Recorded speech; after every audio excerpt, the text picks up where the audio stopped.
Episode 48 Malhotra groups of company.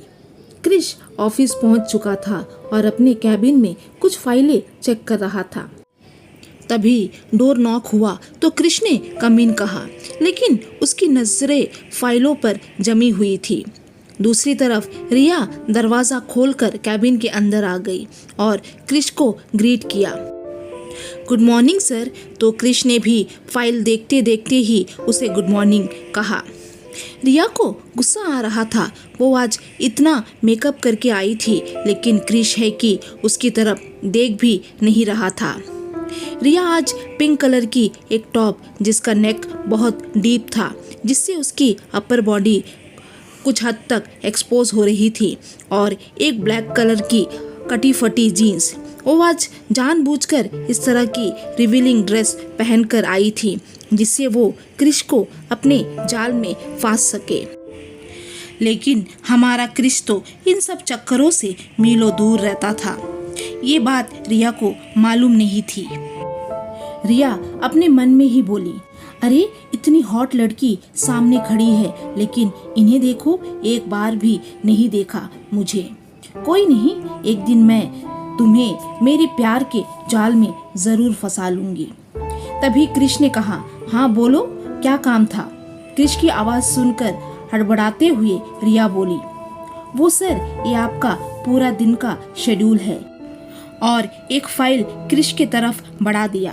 Krrish ने उस file को साइड में रखते हुए बोला, ओके तुम जाओ, मैं देख लूंगा।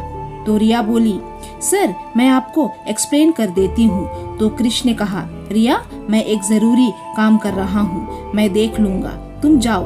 तो रिया मुंह बनाते हुए बोली, ओके सर, और अपना पैर पटकते हुए कमरे से बाहर चली गई। उसके जाने के बाद क्रिश ने अपनी नजरें फाइलों से हटाई और अपने मन में ही बोला, अजीब चिपकू लड़की है, हे भगवान क्या करूं मैं। और अपना सर हिलाते हुए फिर से फाइल देखने लगा। पेरिस, सुबह के 11 बजे। मिस्टर मल्होत्रा मीटिंग में थे। आज वो अभिनव ठाकुर से मिलने वाला था, लेकिन अभिनव उस कॉन्फ्रेंस में नहीं आया था। उसके मैनेजर को भेजा था। मिस्टर मल्होत्रा ने उसके मैनेजर से गुस्से से बोला, हाउ डेयर यू, तुम्हारे बॉस कहाँ हैं? तो मैनेजर ने डरते हुए कहा, सर वो एक इम्पॉर्टेंट मीटिंग में गए हैं, इसलिए उन्होंने मुझे भेजा है। मिस्टर मल्होत्रा का गुस्सा 7वें आसमान में चढ़ गया था। उन्होंने उसे वार्निंग देने के लहजे में बोला, ऐसा कौन सा मीटिंग है, वो मुझसे नहीं मिल सकता? शायद उसने मुझे ठीक से पहचाना नहीं। तो अभिनव के मैनेजर ने कहा, सर उन्होंने कहा है कि वो आपसे डिनर पर मिलेंगे, अभी वो नहीं आ सकते, और बिजनेस की जो भी बातें हैं आप मुझे कह सकते हैं। तो मिस्टर मल्होत्रा ने कुछ भी नहीं कहा और अपने सेक्रेटरी को बोला, इन्हें सब ब्रीफ कर दो। तो दोनों दूसरे कमरे में चले गए। मिस्टर मल्होत्रा वही बैठ कर सोचने लगे, तुमने मुझे इतना बड़ा नुकसान कराया है और तुम चाहते हो मैं तुम्हारे साथ डिनर करूं? Just wait and watch. और वो कुर्सी पर सर रखकर कुछ सोचने लगे। हवेली। सोनल कमरे में बैठ कर बोर हो गई थी, इसलिए उसने सोचा दादी के पास थोड़ी देर बैठ कर आती हूँ, और वो धीरे धीरे अपने कमरे से बाहर निकली। वो चल सकती थी, लेकिन उसके पैरों में अभी भी दर्द था। वो कमरे से बाहर आई और धीरे धीरे चलने लगी। तभी उसने देखा दादी और शीतल लिविंग एरिया में बैठकर बातें कर रहे थे। वो उनके पास जाने लगी। तभी शीतल ने सोनल को देखा और बोली, सोनल तुमने मुझे बुला दिया होता, तुम क्यों तकलीफ कर रही हो? और वो सोनल के पास चली गई। सोनल ने मुस्कुराते हुए कहा, ओफो मॉम, मैं अभी ठीक हूँ, कमरे में बोर हो रही थी, इसलिए सोचा थोड़ी देर आप लोगों से बात कर लूँ, इसलिए। तो शीतल ने एक गहरी सांस ली और बोली, कोई नहीं बेटा, चलो मैं तुम्हें ले जाती हूँ। और वो सोनल का हाथ पकड़ लिविंग एरिया में दादी के पास ले आई। दादी ने सोनल को गले से लगाया और उसके माथे को चूमते हुए बोली, मेरी लाडो रानी, बैठ दादी के पास। तो सोनल ने भी दादी से पूछा, आपकी तबीयत कैसी है दादी? तो दादी बोली, ठीक हूँ बेटा, और तू मेरी छोड़, अपना ख्याल रख। तो सोनल मुस्कुराई और वो तीनों लिविंग एरिया में बैठकर बातें करने लगे। Malhotra groups of company.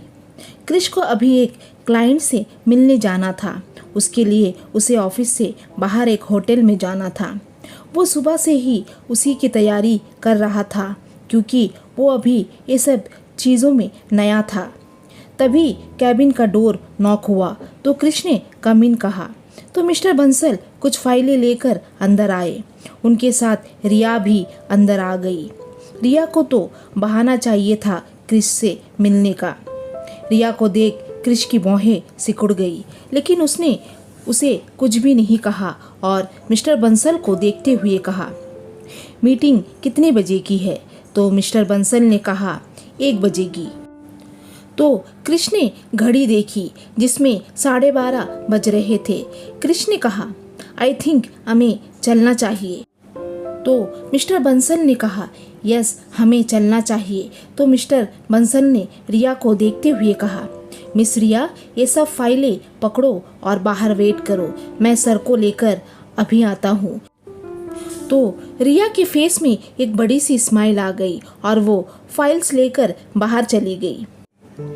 Krrish हैरानी से मिस्टर बंसल को देखने लगा और थोड़ा नाराजगी भरी आवाज में मिस्टर बंसल को देखते हुए कहा, क्या ये भी हमारे साथ जाएगी?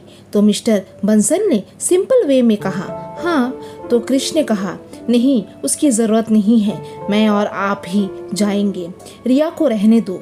तो मिस्टर बंसल ने कहा, सर वो आपकी पर्सनल सेक्रेटरी है और वो हर टाइम आपके साथ ही रहेगी, ये उसकी ड्यूटी है, उसी के लिए तो उसे रखा गया है।